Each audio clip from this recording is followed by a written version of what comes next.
사도신경으로 신앙 고백 드림으로 새벽 예배 시작합니다.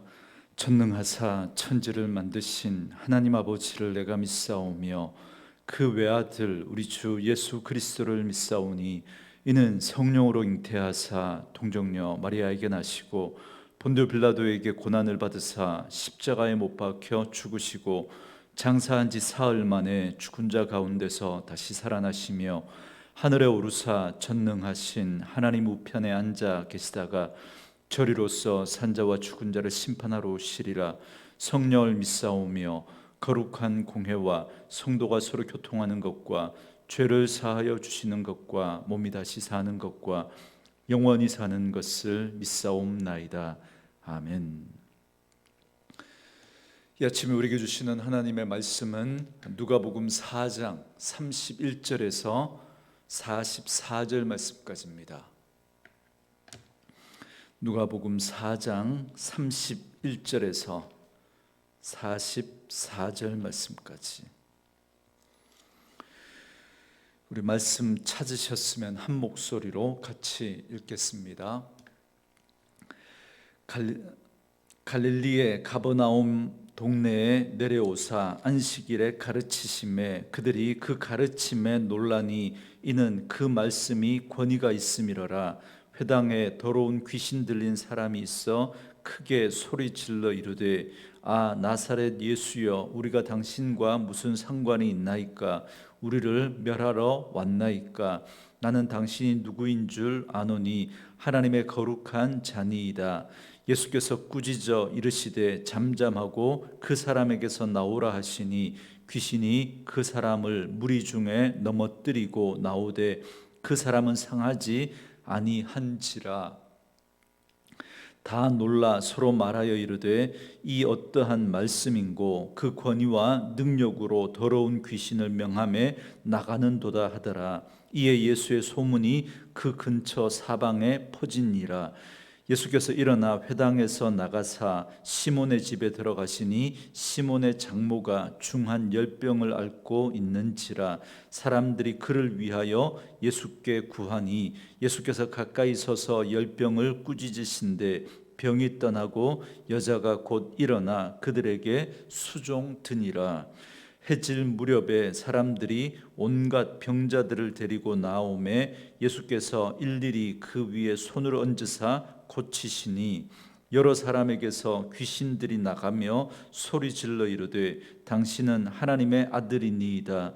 예수께서 꾸짖으사 그들이 말함을 허락하지 아니하시니 이는 자기를 그리스도인 줄 알미러라. 날이 밝음에 예수께서 나오사 한적한 곳에 가시니 무리가 찾다가 만나서 자기들에게서 떠나지 못하게 만류하려 하매 예수께서 이르시되 내가 다른 동네들에서도 하나님의 나라 복음을 전하여야 하리니 나는 이 일을 위해서 보내심을 받았노라 하시고 갈릴리 여러 회당에서 전도하시더라. 아멘. 오늘은 함께 읽으신 누가복음 4장 31절에서 44절 말씀을 중심으로 여기 임한 하나님의 나라라는 제목의 말씀으로 잠시 은혜를 나누겠습니다. 공생의 사역을 시작하신 예수님은 고향 나사렛에서 배척을 받으시고 갈릴리로 그 사역지를 옮기시게 됩니다. 그래서 이제 갈릴리 가버나움을 중심으로 예수님의 본격적인 사역이 시작되게 됩니다. 그런데 마태복음에 보면 예수님의 이 갈릴리 사역을 이렇게 정리합니다. 마태복음 4장 23절 말씀인데요. 예수께서 온 갈릴리에 두루 다니사 그들의 회당에서 가르치시며 천국 복음을 전파하시며 백성 중에 모든 병과 모든 약한 것을 고치시니 그럽니다.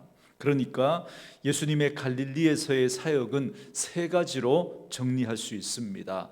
가르치시고 전파하시고 고치셨다라는 것입니다. 그래서 오늘 본문도 마찬가지입니다. 예수님께서 이제 갈릴리에서 본격적인 사역을 시작하셨는데 그 사역은 다른 것이 아니라 가르치고 고치시고 전파하셨다라고 하는 이 세 가지로 요약할 수 있다는 걸 잘 보여줍니다. 첫 번째로 가르치는 사역에 대한 말씀이 31절과 32절에 나옵니다. 갈릴리의 가버나움 동네에 내려오사 안식일에 가르치심에 그들이 그 가르침에 논란이 이는 그 말씀이 권위가 있음이러라 그럽니다. 예수님은 안식일에 회당에서 말씀을 가르치셨는데 당시 유대인의 회당에서는 누구나 가르칠 수 있었습니다. 이건 하브루타라고 해서 유대인들이 가지고 있었던 아주 독특한 교육 방식인데요. 서로가 서로를 가르치고 또 그 과정에서 질문을 주고받으면서 서로가 가르치고 배우는 그런 독특한 교육 방식을 말합니다. 그래서 누구나 가르칠 수 있었습니다. 그래서 예수님도 회당에서 사람들을 가르치셨습니다. 그런데 사람들은 예수님의 가르침에 놀랍니다. 왜냐하면 예수님의 말씀에는 권위가 있었기 때문에 그렇습니다. 여러분, 여기 권위 있다라고 하는 이 말씀의 의미를 우리가 보다 분명하게 알기 위해서는 같은 사건을 기록하고 있는 병행 구절인 마가복음을 좀 우리가 참고할 필요가 있는데요. 마가는 동일한 사건을 이렇게 기록합니다. 마가복음 1장 22절 말씀에 무사람이 그의 교훈에 논란이 이는 그가 가르치는 것이 권위 있는 자와 같고 서기관들과 같지 아니함일러라 그럽니다. 그러니까 사람들이 놀랐던 이유는 예수님의 가르침이 그동안 들어왔던 서기관들의 가르침과는 달랐다는 겁니다. 당시 율법학자들은 유대교의 전승에 근거해서 가르쳤습니다. 그래서 그들은 보통 유명한 랍비들의 말을 인용해서 그 랍비의 견해를 가지고 자기의 말에 권위를 세우려고 했습니다. 그래서 가르칠 때마다 랍비들의 그 말을 인용해서 아무개 랍비가 이렇게 말했다라고 하면서 자기의 말에 권위를 세우려고 했던 겁니다. 그래서 서기관들은 이렇게 권위 있는 랍비들의 말을 인용해서 가르쳤습니다. 그런데 예수님은 달랐습니다. 예수님은 성경의 말씀을 풀어주시면서 자신의 권위로 말씀하십니다. 그래서 예수님이 말씀하실 때 자주 사용하시는 아주 독특한 표현이 있다고 제가 말씀드렸죠. 이전까지는 너희가 이렇게 들었으나 혹은 이렇게 배웠으나 나는 이제 너희에게 이렇게 말한다, 그렇게 말씀하십니다. 그러니까 지금까지 누가 어떻게 가르치고 어떻게 말을 했든 그것과 상관없이 다른 어떤 해석과 권위에 의존하지 않으시고 예수님은 오로지 자신의 권위로 말씀하신다는 겁니다. 왜냐하면 예수님은 말씀이 육신이 되어 우리 가운데 오신 진리이시기 때문에 그렇습니다. 그래서 예수님의 가르침에는 남다른 권위가 있었던 겁니다. 이렇게 예수님의 가르침에 권세가 나타난 사건에 이어서 이제 두 번째로 치유하시는 사역이 나옵니다. 이렇게 사람들이 예수님의 가르침에 놀랐을 때 그때 더러운 귀신 들린 한 남자가 등장합니다. 여러분, 이렇게 소리를 질러댑니다. 34절에 보시면 나사렛 예수여 우리가 당신과 무슨 상관이 있나이까 그럽니다. 여러분, 이 표현은 관용적인 표현인데요. 왜 우리를 간섭하십니까? 왜 우리 일에 간섭하십니까? 이 말입니다. 귀신은 예수님이 누구인지 너무나 잘 알고 있었습니다. 뭐라 그럽니까? 나는 당신이 누구인 줄 아오니 하나님의 거룩한 자니이다 그럽니다. 여러분, 아직 예수님께서 공생의 사역 초반기였기 때문에 누구도 예수님을 하나님의 거룩한 자, 그러니까 이게 아들이라는 말이잖아요, 그렇게 생각하지도 못했을 때 그때 귀신은 너무나 잘 알고 있었던 거예요. 예수님께서 거룩한 하나님의 아들이라는 사실을. 그렇기 때문에 그들은 두려워하면서 자신들을 간섭하지 말아달라고 그렇게 요구하고 있는 겁니다. 왜요? 예수님께서 악한 영들을 멸하실 것이기 때문에 그렇습니다. 그러나 예수님은 귀신들을 꾸짖으십니다. 잠잠하고 그 사람에게서 나오라 그러니까 귀신은 아무 말도 못하고 나올 수밖에 없었습니다. 그렇게 소리를 질러대며 시끄럽게 했던 귀신이 예수님의 권위 앞에 아무런 힘도 쓸 수가 없었던 겁니다. 이 사건을 본 사람들은 또 한 번 놀라게 되죠. 그러니까 예수님의 가르치는 권세에 놀라고 또 귀신을 내어 쫓는 그 권세에 또 한 번 놀라게 됩니다. 그 결과 어떻게 됩니까? 37절 말씀처럼 이제 예수님에 대한 소문이, 그러니까 복음의 그 소문이 그 각처로 갈릴리 그 지역으로 파다하게 퍼지게 되었던 겁니다. 한편 회당에서 나오신 예수님께서는 베드로의 집으로 들어가십니다. 마침 그 집에는 열병을 앓고 있었던 베드로의 장모가 있었습니다. 그러자 그곳에 있었던 사람들이 그녀를 위해서 예수님께 고쳐달라고 간청을 합니다. 그러자 예수님께서는 열병을 꾸짖으시고 그녀를 고쳐주십니다. 이처럼 예수님께서는 귀신 들린 사람을 고치심으로 인간의 영적인 부분을 고치실 뿐만 아니라 베드로의 장모의 열병을 고치심으로 인간의 육체적인 부분을 고치시는 분이라는 사실을 분명하게 보여주고 있습니다. 여러분, 우리는 영혼만 구원받는 게 아닙니다. 그렇다고 해서 우리의 육체만 구원받는 것 더더욱 아닙니다.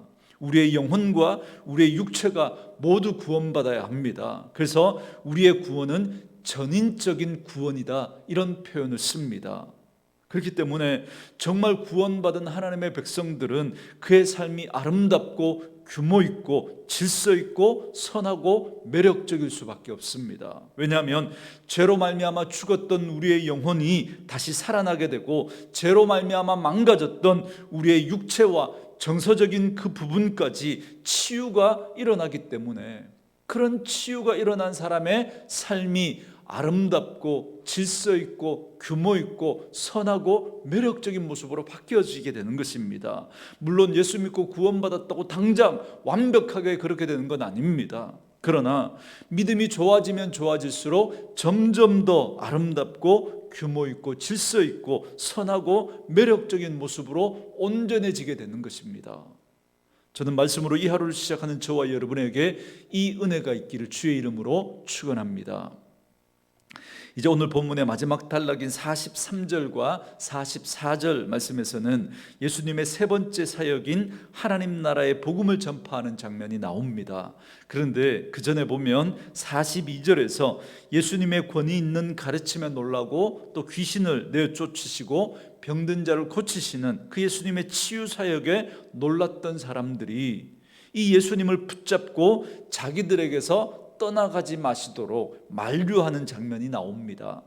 이런 예수라면 우리 곁에 늘 함께 계시면서 우리의 문제를 해결해 주시고 우리의 필요를 채워주시고 우리의 원하는 것들을 들어주시면 좋겠다라는 거죠. 그래서 붙들어 놓고 싶었던 겁니다. 그래서 예수를 붙들고 놓아주지 않으려고 했던 거예요. 그런데 예수님은 자신을 붙잡고 떠나지 말라고 하는 이 사람들에게 이렇게 말씀하십니다. 43절에서 예수께서 이르시되 내가 다른 동네들에서도 하나님의 나라 복음을 전하여야 하리니 나는 이 일을 위해 보내심을 받았노라 하시니 그럽니다. 그러니까 예수님께서 이 땅에 오신 궁극적인 목적은 복음을 전파하기 위해서 오셨다는 겁니다. 그렇기 때문에 사실 예수님께서 가르치시고 또 치유하시는 이 사역도 결국은 궁극적으로 천국 복음을 전파하기 위해서 그렇게 하신 겁니다. 그러므로 오늘 말씀은 예수님의 갈릴리 사역이 가르치시고 치유하시고 전파하는 사역이었다라는 걸 잘 보여주시는 말씀입니다. 그런데 그 가운데 특별히 천국 복음을 전파하는 것이 궁극적인 최종 목적이라는 걸 우리에게 다시 한번 알려주시는 말씀입니다.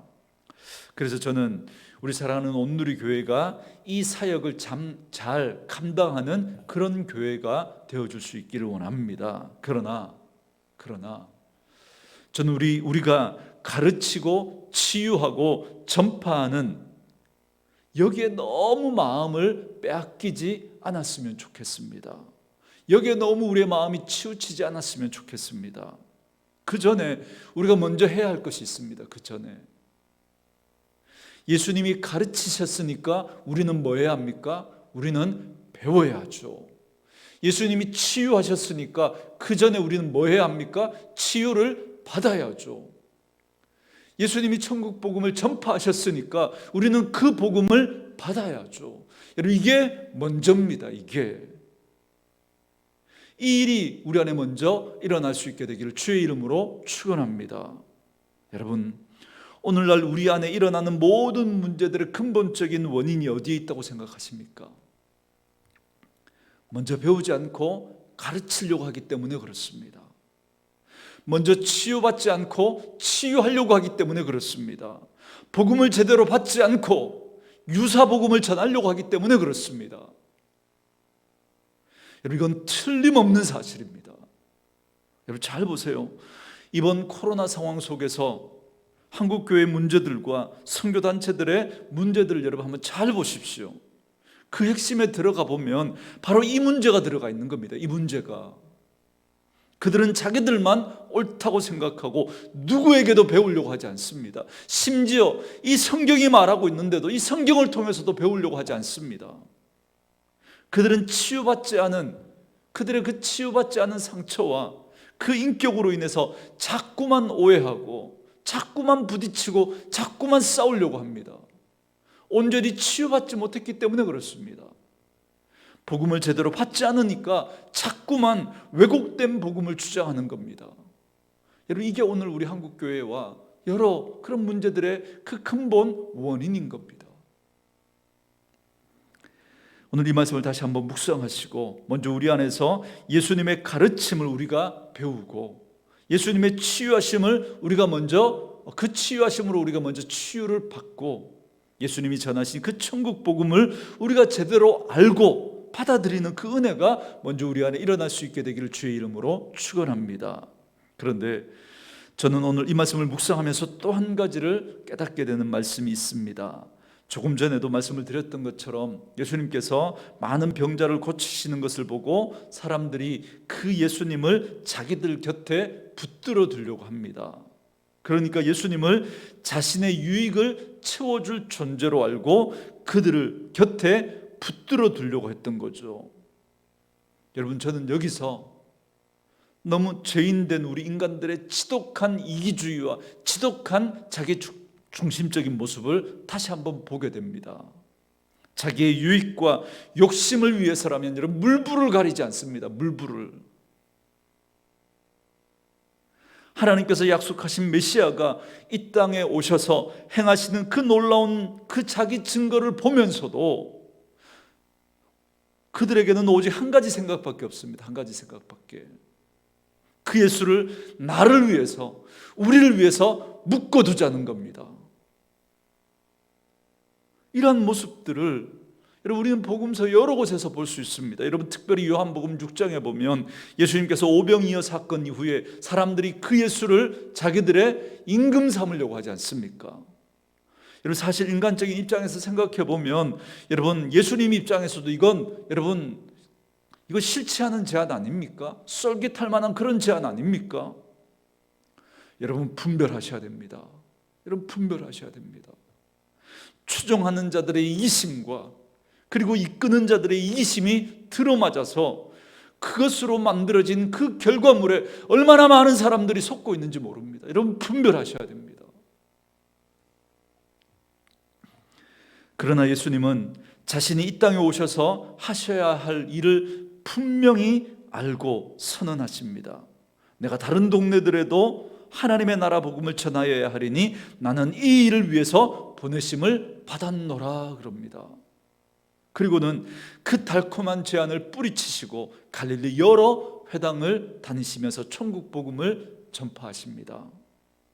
사랑하는 성도 여러분, 성도는, 신자는 예수를 쫓는 자들이지 예수를 묶는 자가 아닙니다.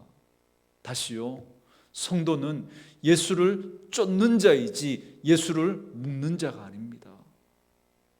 예수님이 원하시는 길을 쫓아가고 따라갈 뿐이지 내가 가고 싶은 그 길을 위해서 그 예수를 붙들려고 하면 안 됩니다. 예수는 우리가 붙들지 않아도 이미 우리와 함께 하시는 줄 믿습니다. 그렇기 때문에 우리가 할 일은 오직 그의 행하신 그 일을 보고 그가 하신 그 말씀을 듣고 우리는 그 길대로만 가면 되는 겁니다. 그게 성도고 그게 예수 믿는 사람이고 그게 예수의 제자의 삶입니다. 오늘 우리 그리스도인들이 바로 서지 못하는 이유는 주님의 길을 따라가려는 게 아니라 내 길을 가고 싶어 하기 때문에 그렇습니다. 내 길을. 명목은 하나님의 영광, 예수를 위해서라고 말은 하지만 결국은 내 길을 가고 싶어 하는 거예요. 그래서 오늘날 교회와 성도는 기피와 혐오의 대상이 되어버렸습니다. 따라가야 할 길을 두고 자꾸만 내가 가고 싶은 그 길을 가려고 하니까 이런 결과들이 일어나는 겁니다. 예수의 사람이 되기보다 나의 예수를 품고 살아가기 때문에 그렇습니다. 다시요, 예수의 사람이 되기보다 나의 예수를 품고 살아가기 때문에. 그래서 성도라는 이름을 가슴에 명찰처럼 달고 다니지만 그러나 세상과 전혀 구별되지 않는 모습으로 세상을 기웃기웃거립니다. 그리고는 그 세상에서 더 세상 사람처럼 되려고 예수의 이름을 불러대는 거예요. 예수를 쫓아가려고 하지 않고 예수를 자기 곁에 묶어두려고만 합니다.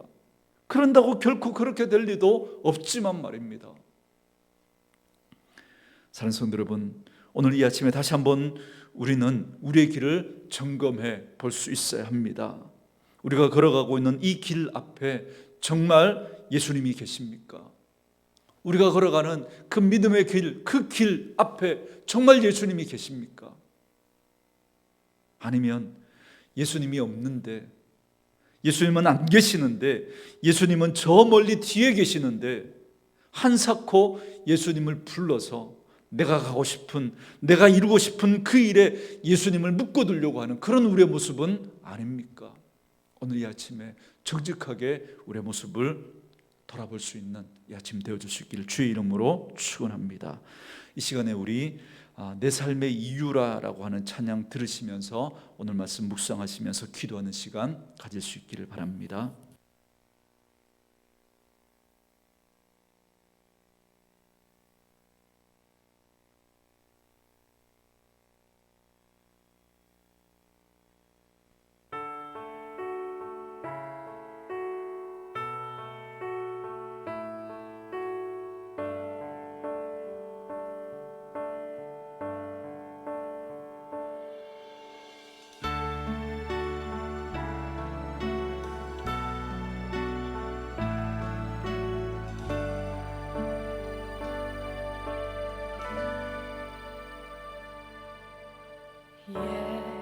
예수는 내 힘이요 나의 기쁨 내 참 소망 그 이름의 생명이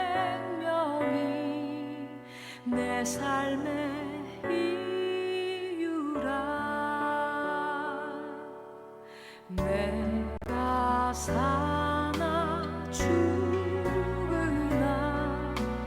그 이름을 위하여 내 모든 것 드리니 나를 받으소서 오직 주만 따라갑니다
참 소중하다